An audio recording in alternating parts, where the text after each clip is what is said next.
Ya, terima kasih pada Ibu Nati yang telah memberikan eh,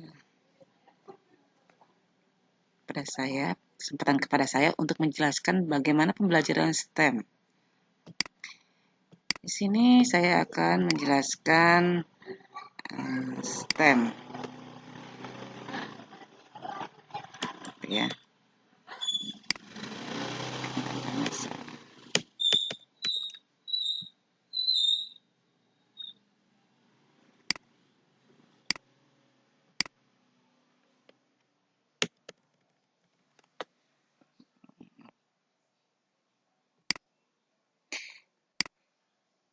STEM itu meliputi sains, teknologi, engineering, dan matematik. Di mana yang melatar belakangi adanya STEM yaitu landasan yuridis, Undang-Undang Signifinas, Program Nawacita RPJM nomor PP nomor 19 tahun 2017 dan juga tantangan abad ke-21, kompetensi dalam dunia kerja abad 21.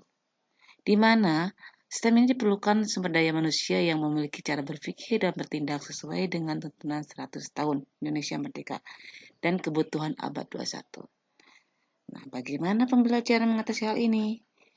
Yaitu dengan cara mengadopsi kurikulum abad 21, implementasi pendidikan, strategi, model yang membekali siswa keterampilan abad 21. Tantangan pendidikan abad 21 ini fokusnya pada pembentukan karakter dan kepemimpinan, multikultur, multibahasa, IT dan berbasis pengetahuan, peduli perubahan iklim, perubahan global, pola pikir wirausaha berbasis kreativitas, kinerja membangun komunitas pembelajaran. Mengapa STEM ini penting?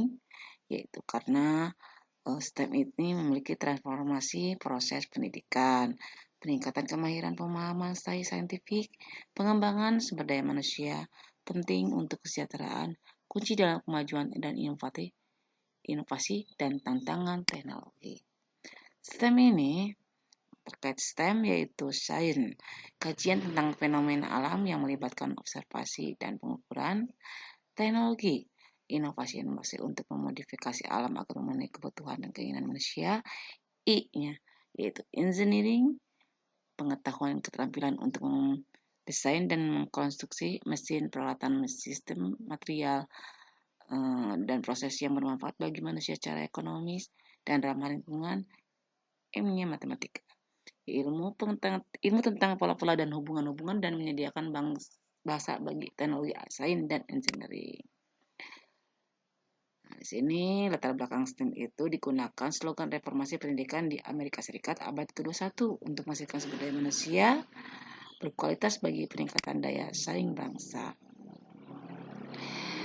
Pendidikan STEM ini pendekatan dalam pendidikan di mana sains, teknologi, engineering, dan matematika terintegrasi dalam proses pendidikan berfokus pada pemecahan masalah dalam kehidupan sehari-hari yang nyata serta dalam kehidupan profesional.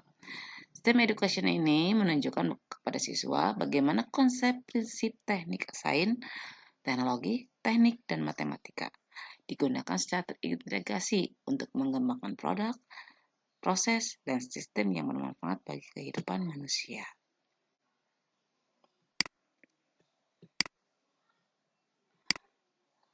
Sifat pendidikan STEM yaitu mengintegrasi sains, teknologi, teknik, dan matematika itu antar disiplin dari sekolah-sekolah, menawarkan kesempatan bagi siswa untuk memahami dunia daripada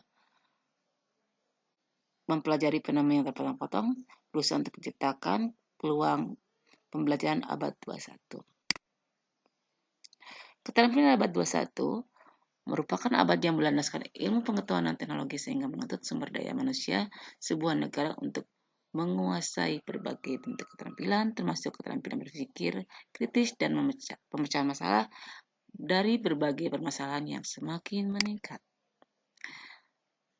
Tujuan dan hasil STEM itu di sini tujuan pendidikan STEM itu untuk siswanya literasi STEM dan kompetensi abad 21 kesiapan tenaga kerja STEM, minat dan keterlibatan, membuat koneksi Tujuan untuk pendidik, meningkatkan konsisten, meningkatkan pedagogical konsen knowledge.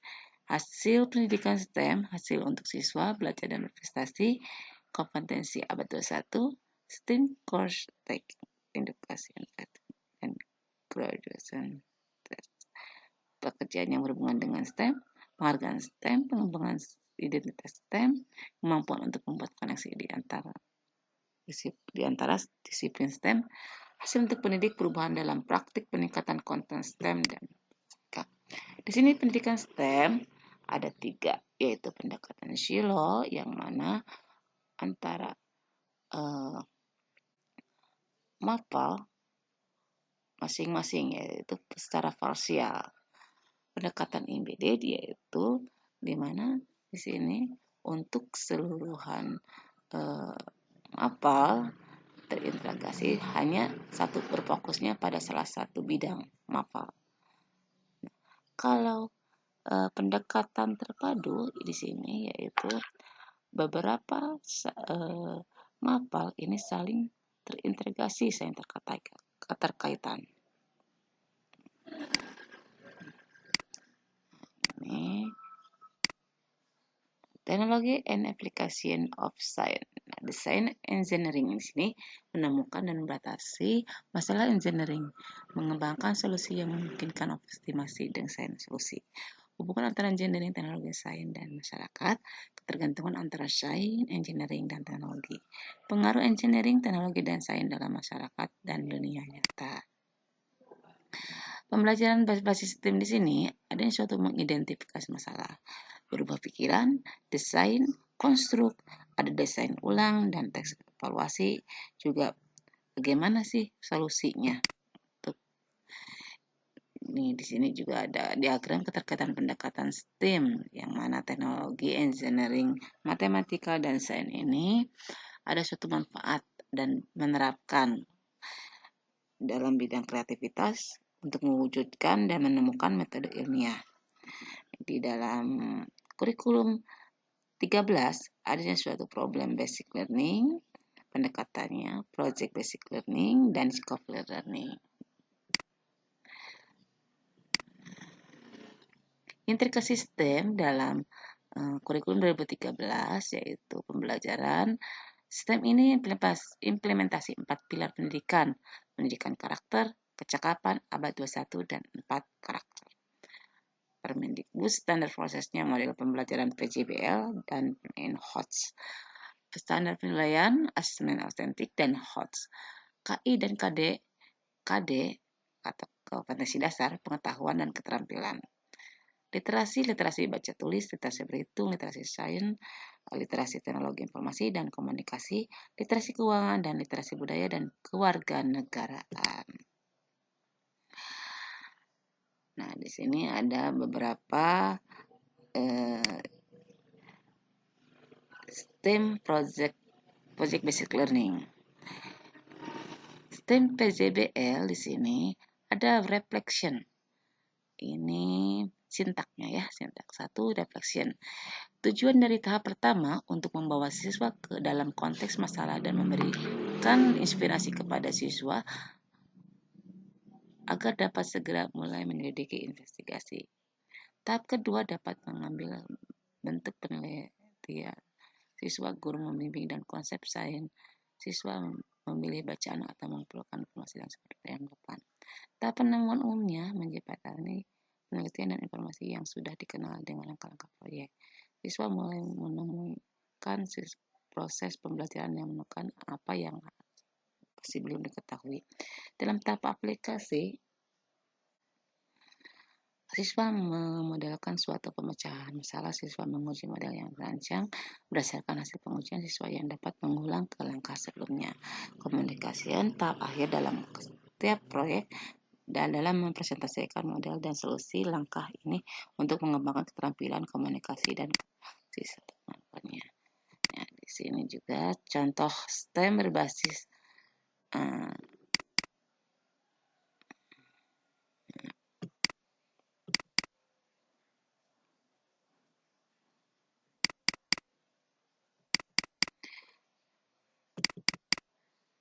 ternyata tidak bisa dibuka ini untuk stemnya.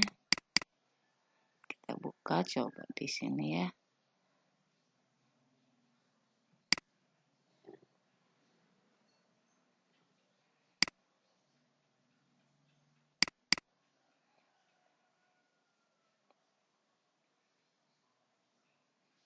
Nah, ini ada RPP STEM, yaitu di sini sama seperti RPP yang lainnya, ya, sama seperti RPP seperti biasa. Hanya di sini untuk sebelum melaksanakan pembuatan RPP harus analisis dulu kompetensi dasar dan indikatornya. Yang mana di sini ada hanya IPA dan matematika. Saya membuat STEM ini yaitu pada tema 2, selalu berhemat energi, kelas 4, subtema 1, sumber energi, dan pembelajaran 3.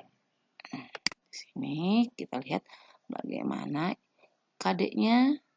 Nah, ini bagaimana matematika KD dan indikatornya. Tujuan pembelajarannya pun itu dengan mengamati gambar, mengamati video, praktik kerja, ya. Dan di sini juga ada analisis STEM. Nah, untuk STEM, RPP STEM ini ada penambahan analisis STEM pada topik kincir air dan kincir angin.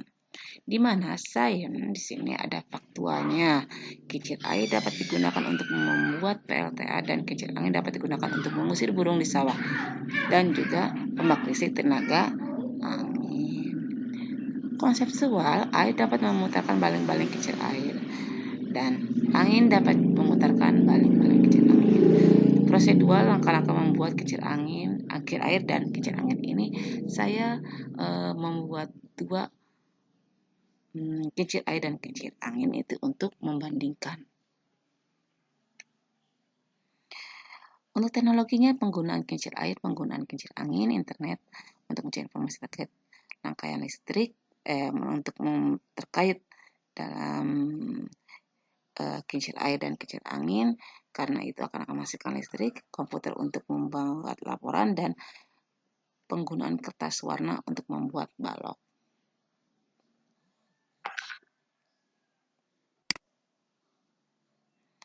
Nah, mungkin itu yang, dan selain itu juga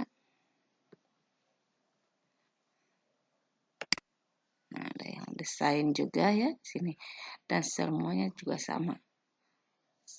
Nah, silakan untuk yang akan bertanya, saya persilahkan.